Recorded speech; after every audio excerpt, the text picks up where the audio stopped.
اور اس وقت رات کے اس پہر اگر اڈے پر آپ کو بھی کوئی عورت نظر آتی ہے تو وہ صحیح کام کرنے والی عورت نہیں ہوتی۔ یہ لڑکی یہاں پر کیا کر رہی تھی؟ مجھے تو کسی فلم کا سین یاد آ گیا کہ کہیں اس کو مدد کی ضرورت تو نہیں تھی، اپنی شادی سے بھاگ کر تو نہیں آئی تھی۔ میں پہلے تو اسے دیکھ کر تھوڑا نیچے جھک گیا تھا، لیکن اب اٹھ کر بیٹھ گیا کہ اس کو مدد کی ضرورت ہے تو میں ہی اس کی مدد کروں گا۔ یہ نہ ہو کہ کسی غلط آدمی کے ہاتھ لگ جائے تو وہ نہ جانے اس کے ساتھ کیا کرے گا۔ میں تو اس کی مدد کرنے کے لیے تیار بیٹھا تھا۔ اس نے ایک نظر مجھے دیکھا بھی، لیکن میں تب حیران ہوا جب وہ بھاگتے بھاگتے میرے پاس سے گزر گئی۔ میں نے پلٹ کر دیکھا تو وہ اڈے کی طرف جا رہی تھی جہاں پر لوگ بیٹھے ہوتے ہیں۔ میں بھی ٹرک سے اتر گیا اور دیکھا کہ اچانک سے ہی وہ کہیں غائب ہو گئی۔ ایک ہی سڑک تھی، آس پاس کوئی گلی بھی نہیں تھی کہ میں سوچتا کہ کسی محلے میں چلی گئی ہوگی، نہ ہی آس پاس کوئی اور گاڑی، ٹیکسی اور رکشہ کھڑا تھا۔ وہ لڑکی اچانک سے ہی غائب ہو گئی تھی۔ مجھے تو لگنے لگا تھا کہ شاید یہ میرا وہم ہے، لیکن اتنا لمبا وہم بھلا کس کو ہوتا ہے؟ ابھی میں اسے دیکھ ہی رہا تھا کہ مجھے میرے کندھے پر کسی کے ہاتھ کا دباؤ محسوس ہوا۔ میں چونک کر پلٹا، مجھے لگا کہ وہی ہوگی، لیکن یہ تو میرا ایک دوست تھا۔ اس نے کہا کہ کیا ہو گیا ہے، کس کو تلاش کر رہے ہو؟ میں نے کہا کہ تم کہاں پر تھے؟ تو کہنے لگا کہ میں تو یہیں پر بیٹھا تھا۔ اس بندے کا نام علی تھا، یہ میرا اچھا دوست تھا۔ اس کا کام اس جگہ کا خیال رکھنا تھا۔ یہ ساری رات بھر ہوتا تھا اور کہیں بھی نہیں جاتا تھا۔ ایک طرح سے اس کو چوکیدار کہنا مناسب ہوگا۔ اس نے کہا کہ میں تو یہیں پر تھا اور کہاں جاؤں گا، تجھے پتا ہے میرا یہیں پر کام ہے۔ تم لوگوں جیسی قسمت کہاں جو ادھر ادھر شہروں میں جاتے ہو، سیر سپاٹے کرتے رہتے ہو۔ اس کو لگتا تھا کہ ہمارا کام بڑا اچھا ہے، جبکہ ہم کو اپنے کام سے نفرت تھی۔ میں نے کہا کہ تو نے کچھ عجیب تو نہیں دیکھا؟ میں نے لڑکی کا نام نہیں لیا کیونکہ ہم لوگ یہاں پر سارے ہی اپنے گھروں سے دور رہتے تھے۔ میں نہیں چاہتا تھا کہ اگر کوئی مصیبت نہیں آئی تو وہ میری وجہ سے آ جائے۔ اس نے کہا کہ نہیں، میں نے تو یہاں کچھ عجیب نہیں دیکھا، اور وہ مجھ سے پوچھنے لگا کہ تو یہاں پر کیوں کھڑا ہے، واپس کب جائے گا؟ میں نے کہا کہ مجھے کام نہیں ملا۔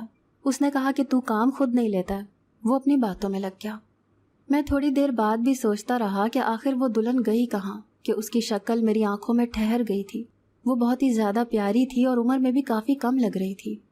ایک دن علی نے مجھ سے پوچھا کہ ہنزا جانے کے لیے کون سا راستہ لگتا ہے۔ میں نے کہا کہ تم تو کہتے ہو کہ تمہارے پاس کہیں جانے کا ٹائم نہیں ہے، پھر اتنی دور کیسے جاؤ گے؟ وہ شادی شدہ تھا اور اس کی شادی کو ابھی 1 سال ہی ہوا تھا۔ اس نے کہا کہ ہاں یار، بس کسی طرح ٹائم نکال لوں گا اور اپنی بیوی کے ساتھ جاؤں گا۔ میں نے کہا کہ آج کل بڑی مہنگائی ہے، وہاں جانے میں تو بہت خرچہ ہو جائے گا۔ اس نے کہا کہ بیوی کو منہ دکھائی میں بھی کچھ نہیں دیا اور اسے سیر کروانے بھی کہیں نہیں لے کے گیا۔ اب چاہے مجھے پیسے کہیں سے ادھار ہی کیوں نہ پکڑنے پڑیں، میں نے اسے لے کر جانا ہے۔ میں نے کہا کہ بڑے اچھے خیالات ہیں تمہارے، انسان اپنی بیوی کے لیے ہی تو سب کچھ کرتا ہے۔ چلو ٹھیک ہے، میں تمہیں بتاتا ہوں۔ میں اسے سمجھانے لگا کہ اسے کہاں سے جانا ہے۔ ظاہر ہے کہ اس کے پاس اپنی سواری نہیں تھی تو وہ لوکل میں ہی جانے والا تھا۔ آج کل وہ عجیب و غریب قسم کی باتیں کرتا تھا۔ پہلے تو ہمیشہ یہی کہتا تھا کہ میں غریب ہوں، میری تنخواہ کم ہے، میرا کام بہت زیادہ ہے، اور آج کل ایسی باتیں کرتا تھا جیسے اس کی کوئی لاٹری لگی ہے۔ سب سے مہنگا فون کتنے کا ہوتا ہے یار، میں نے لینا ہے۔ کبھی کہتا تھا کہ میں نے بہت اچھی سی گاڑی لینی ہے، اور کبھی کبھی ادھر ادھر کی جانے کیا باتیں کرتا تھا۔ ہمیں تو لگتا تھا کہ اپنے دل کو تسلی دے رہا ہے، لیکن پھر اس نے ایک بہت ہی مہنگا فون لے لیا جو ہزاروں میں نہیں لاکھوں میں آتا تھا، اور اس نے کہا کہ میں نے قسطوں پر لیا ہے۔ رات ہوئی تو میرے قدموں تلے سے زمین نکل گئی جب میں نے دوبارہ ایک دلہن کو اس طرف آتے ہوئے دیکھا۔ یہ دلہن بھی بہت زیادہ خوبصورت اور کم عمر لگ رہی تھی۔ اب تو میں حیران ہی رہ گیا کہ میں کوئی نشہ وغیرہ تو نہیں کرتا تھا کہ مجھے وہم ہو رہا ہو، یا میں نشے کی حالت میں دلہن کو دیکھ رہا ہوں۔ اور اگر مجھے نشے کی حالت میں کوئی عورت نظر آتی تو وہ کوئی اور نہیں بلکہ وہ عورت ہوتی جس سے میں محبت کرتا تھا۔ لیکن یہ تو نہایت ہی کم سن لڑکی تھی۔ اس کی عمر زیادہ سے زیادہ بھی 16-17 سال ہی ہو سکتی تھی۔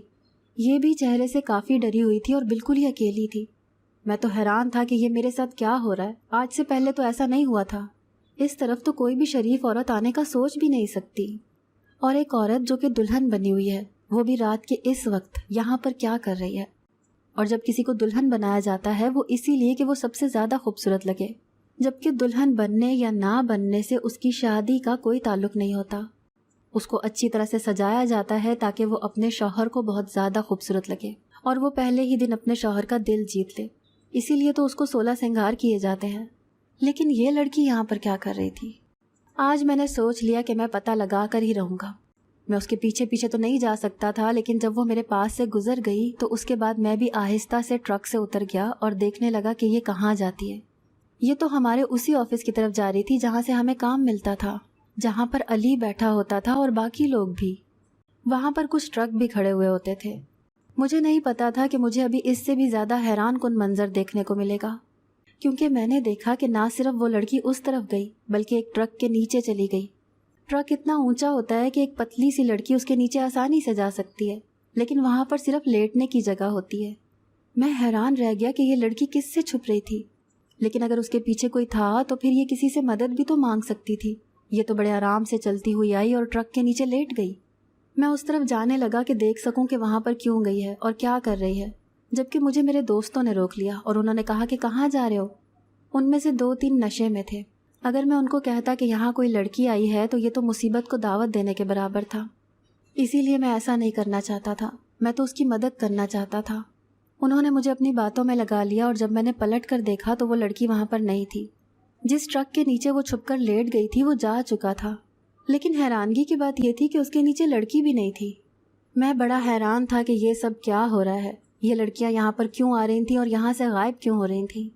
یہاں کا جو پولیس تھانہ تھا جس کو یہاں کے محلے لگتے تھے، میں وہاں چلا گیا۔ وہاں پر میرا ایک دوست کام کرتا تھا، اس کے پاس جا کر بیٹھ گیا۔ اس کا کام ہی رپورٹ لکھنا ہوتا تھا۔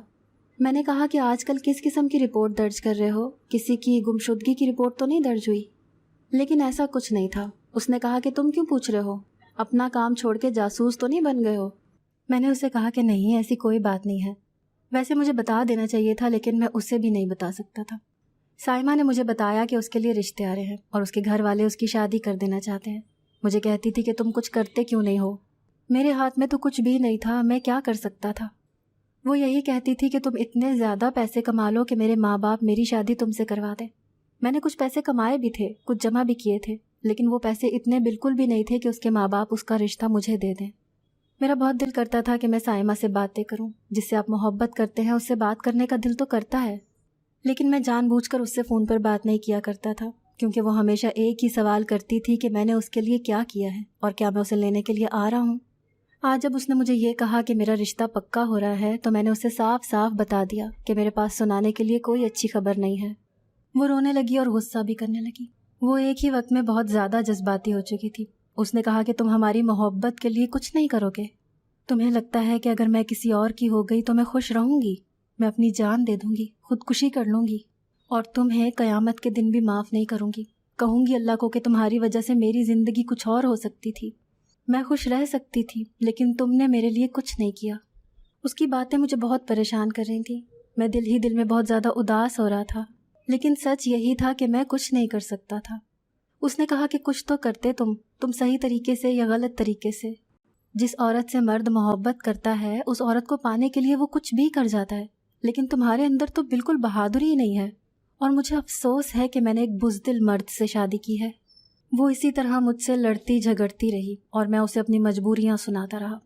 پھر میں نے اس سے پوچھا کہ اس کی شادی کب ہے، تو اس نے کہا کہ کوئی ضرورت نہیں تمہیں یہ جاننے کی، اور فون بند کر دیا۔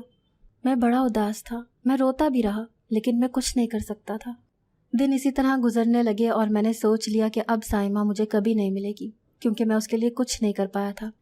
جو پیسے میرے پاس کھڑے تھے وہ بھی میں نے اپنی ماں کو دے دیے اور کہا کہ 2-3 مہینے گزار لیں، کیونکہ میں 2-3 مہینے گھر نہیں آؤں گا جب تک سائمہ کی شادی نہیں ہو جاتی تھی۔ میرا فون بھی بند تھا، میں نے سم نکال دی تھی۔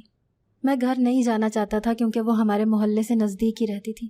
میں اس کی شادی میں بجنے والی شہنائی کی آواز نہیں سننا چاہتا تھا، غلطی سے بھی اس کی بارات نہیں دیکھنا چاہتا تھا، غلطی سے بھی اس شخص کو نہیں دیکھنا چاہتا تھا جو میرے حصے کی محبت لے جانے والا تھا۔ اسی لیے سوچا تھا کہ 2-3 مہینوں کے لیے غائب ہو جاؤں گا، پر مجھے اتنا ضرور پتا تھا کہ اگلے مہینے کے شروع میں ہی اس کی شادی ہے۔ یہ بات بھی مجھے میری ماں سے ہی پتہ چلی تھی، اسی لیے میں نے گھر جانا ہی چھوڑ دیا تھا، کیونکہ گھر میں اس طرح کی باتیں ہوتی رہتی تھیں اور میرا دل خراب ہوتا رہتا تھا۔ دن اسی طرح گزرنے لگے۔ میں ٹرک میں بیٹھا تھا جب میں نے کسی دلہن کو آتے ہوئے دیکھا، لیکن اس دلہن نے اپنا چہرہ چھپایا ہوا تھا۔ آج میں نے اسے دیکھا تو میں حیران نہیں ہوا تھا، لیکن میرے دل و دماغ میں ایک خیال بجلی کی طرح آیا جو اس سے پہلے بالکل بھی نہیں آیا تھا، اور میں نے اللہ کی طرف دیکھا کہ جیسے وہ تو مجھے کب سے راہ دکھا رہا تھا، لیکن میں ہی بے وقوف تھا جو اس بات کو سمجھ نہیں پا رہا تھا۔ شاید جو میں سوچ رہا تھا وہ غلط تھا، لیکن اس طرح سے ایک غلط کام کرنے کی وجہ سے کسی کا بھلا بھی ہو سکتا تھا۔ میں نے آسمان کی طرف دیکھا اور اپنے چہرے پر ہلکا سا تھپڑ مارا کہ میں کتنا بڑا بے وقوف ہوں، میں اس بات کو سمجھ ہی نہیں پایا۔ قسمت میرے پاس آ کر کھڑی ہو گئی، لیکن مجھے سمجھ نہیں آئی کہ وہ مجھ سے کیا چاہتی ہے۔ سردیوں کا موسم تھا، اسی لیے میں نے چادر تو کی ہوئی تھی۔ میں نے اسی چادر کے ساتھ اپنا منہ لپیٹ لیا اور اسی ٹرک کے پاس چلا گیا جس کے نیچے دلہن جا کر لیٹ جاتی تھی۔ مجھے جو کام کرنا تھا میں نے کر دیا تھا۔ میں نے اپنے موبائل کا کیمرہ آن کر کے اسے ٹرک کے نیچے لگا دیا تھا تاکہ میں دیکھ سکتا کہ وہاں پر کیا ہو رہا ہے، کیونکہ مجھے پتا تھا کہ یہ لڑکی وہیں جانے والی تھی۔ میں فوراً سے واپس آیا۔ جب میں نے اس لڑکی کو دیکھا تو وہ کافی دور تھی، لیکن اب وہ قریب آ رہی تھی، اور اب مجھے اپنے دماغ میں آئے پلان پر عمل کرنا چاہیے تھا۔ جو بات میرے دماغ میں نہیں آئی وہ اب آ چکی تھی۔ اس دلہن کو میں نے دیکھا جس نے اپنے گلے میں لاکھوں کے زیورات پہن رکھے تھے۔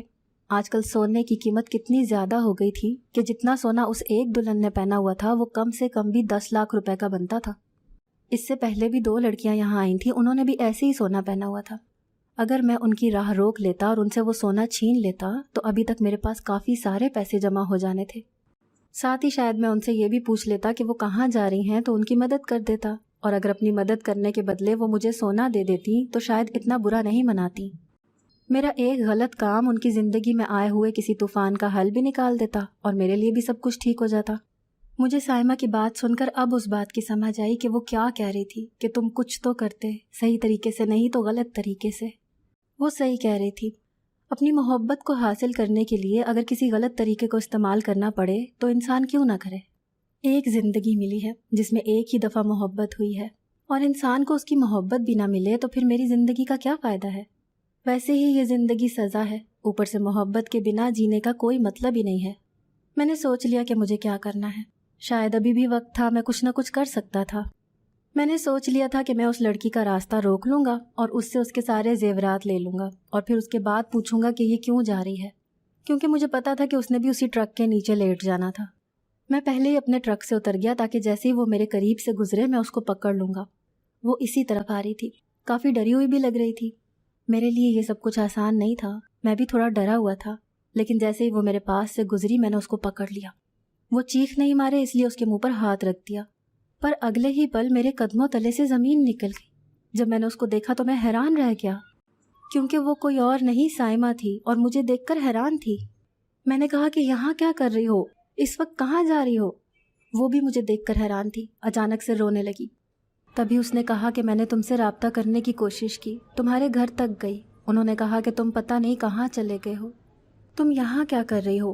میں اسے اپنے ٹرک میں لے آیا تو اس نے کہا کہ چلو یہاں سے آگے چلو۔ میں نے کہا کہ کیا مطلب ہے، یہاں سے جانا ہوگا؟ میں نے ٹرک چلا دیا۔ اب ہم راستے پر تھے اور وہ کافی ڈری اور گھبرائی ہوئی تھی۔ میں نے اسے آرام سے پوچھا کہ کیا بات ہے۔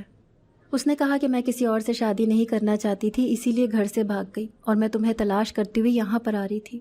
مجھے تمہارے دوست علی نے کہا تھا کہ وہ مجھے تمہارے پاس لے جائے گا، لیکن یہاں پر بہت زیادہ لوگ ہوتے ہیں، اسی لیے مجھے پہلے ایک ٹرک کے نیچے چھپنا ہوگا، اور اس کے بعد اسی ٹرک کے اندر راستہ ہے جو نیچے سے کھلتا ہے، میں اس کے اندر بیٹھ جاؤں گی اور وہ مجھے تمہارے پاس لے جائے گا۔ میں یہ سن کے حیران رہ گیا، کیونکہ میرے دوست نے تو مجھ سے کوئی بات ہی نہیں کی تھی۔ مجھے پہلی 2 لڑکیاں بھی یاد آنے لگیں۔ وہ لڑکیوں کو بے وقوف بناتا تھا اور انہیں اسی طرح کہیں اور لے جایا کرتا تھا۔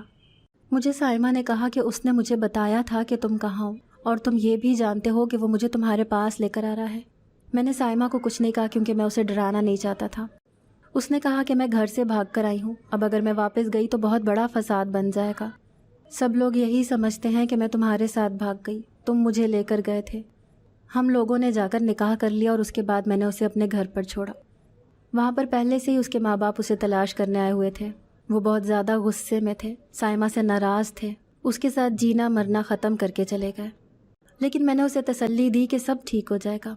اس کے بعد میں علی کے پاس گیا اور میں اکیلا نہیں تھا، پولیس کو ساتھ لے کر گیا تھا۔ میں نے ان کو سب کچھ بتا دیا کہ یہ اسی طرح لڑکیوں کو یہاں پر بلاتا ہے کہ ان کی مدد کرے گا، اور پھر نہ جانے ان کو کہاں غائب کر دیتا ہے۔ جس ٹرک کے نیچے لڑکیاں جایا کرتی تھیں اس کے نیچے ایک راستہ بنا ہوا تھا، اور اس کے بعد لڑکیاں وہاں سے غائب ہو جاتی تھیں۔